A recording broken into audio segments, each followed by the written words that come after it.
कुत्र्यांबद्दल एवढे सगळे न्यूज येतात की दिल्ली हायकोर्टमध्ये त्यांच्याबद्दल केस चालवाने वगैरे, तर म्हटलं कुत्र्यांबद्दल माझंही एक मत नोंदवायला.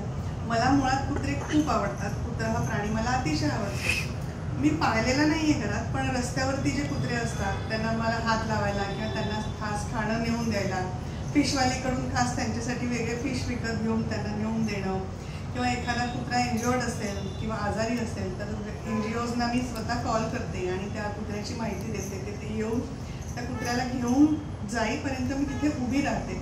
इतपत मला ते कुत्रे आवडतात. पण ज्यांना कुत्रे आवडत नाहीत किंवा जे या सगळ्याच्या विरुद्ध असतात की कुत्र्यांना खायला देणं वगैरे, त्यांचंही मत काय आहे हे ऐकून घ्यावं म्हणून मी सहज काही आहेत माझ्या मैत्रिणी ज्यांना कुत्र्यांचा थोडक्यात राग आहे, त्यांची मतं काय हे मी जाणून घेतली. की कुत्रा हा प्राणी पूर्वापार कधीच तो पाळीव प्राणी नव्हता. फार पूर्वीच्या आपल्या पुराणामध्ये वगैरे कसं गायींचा वगैरे उल्लेख आहे की पाळलेल्या आहेत शेळ्या मेंढ्या. कुत्रा कोणी पाळलेला नव्हता. कुत्रा उलट आपण आपल्या पाळीव प्राण्यांच्या रक्षणासाठी तो आपण पाळतो आणि त्याला पाळीव प्राणी आपण बनवलेले.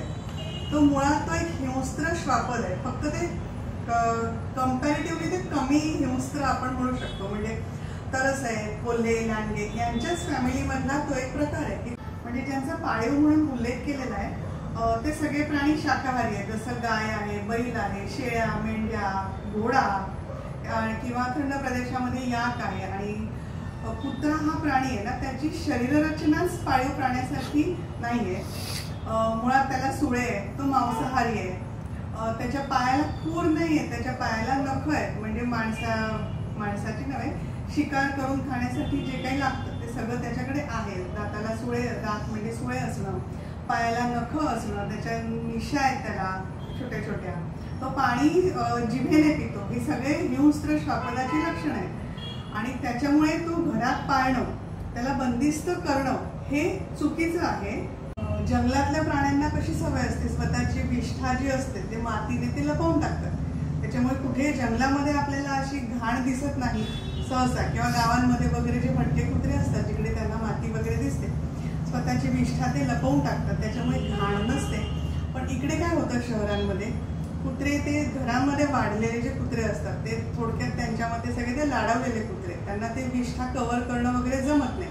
जे भटके कुत्रे ते सगळं ते व्यवस्थित कोपऱ्यात जाऊन त्यांची विष्ठा टाकतात आणि ती कव्हर करतात. त्याच्यामुळे रस्त्यांवरती जी घाण असते कुत्र्यांची ती सगळी पाळीव कुत्र्यांची, म्हणजे लाडक्या कुत्र्यांची, थोडक्यात लाडवलेल्या कुत्र्यांची. जर आपण वेस्टर्न कल्चर फॉलो केलेलंच आहे, त्या कुत्र्यांना आपण पाळायला सुरुवात केलेली आहे, तर तिकडे तर असं नाही आहे ना की कुत्र्याने शी केली तर तिकडेच टाकून आपण पुढे निघून जायचं. सगळे फुटपाथ घाण, सकाळी फेरी मारायला गेलो तर फुटपाथ सगळे घाणेरडे झालेले असतात, कारण आपल्या आधी कोणीतरी कुत्रेवाले तिकडे येऊन फिरून गेलेले असतात. तर त्यांच्या कल्चर जर प्रमाणे आपण वागतोय तर ते लोक अशी कुत्र्याची शी रस्त्यावर सोडत नाही. ते स्वतः ते उचलतात आणि कचऱ्यामध्ये टाकतात डस्टबिनमध्ये. नाही टाकली तर तिकडे फाईन लागतो. मी स्वतः दुसऱ्या देशांमध्ये हे बघून आलेली आहे. मी राहून आलेली असल्यामुळे मला माहिती आहे, नाही असं केलं तर दंड असतो. पण आपल्याकडे हे तर पटणारीच गोष्ट आहे ना, जे कुत्रा प्रेमींच्या विरुद्ध बोलतात त्यांची, की सगळं रस्त्यावरती घाण तुम्ही करून ठेवता. जर तुम्हाला कुत्रा पाळायचाच आहे तर त्याला शौचाच्या सवयी घरात करा ना, त्याला तशी सवय लावा. हा मोठा मुद्दा आहे सगळ्यात. बरं, पाळीव प्राणी जे असतात तर तुम्ही कधी ऐकलंय का की गाय चावली, शेळी चावली, रेबीज झाला, मेंढी चावली, किंवा गाढव, जरी काही लोकांचं गाढव असतं कामासाठी पाळलेलं, गाढव चावलं नाही. कुत्रा चावतो, मांजर चावते, त्याच्यामुळे रेबीज होऊन माणसं मरतात. हाही एक प्रश्न आहेच ना.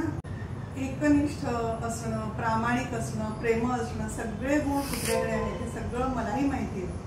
पण ज्यांना कुत्रा आवडत नाही त्यांची मतं आणि ज्यांना कुत्रा आवडतो अशांची मतं, या सगळ्यांचा विचार करून त्याचा एखादा सुवर्ण मध्य काढता येईल का हे सरकारने बघावं.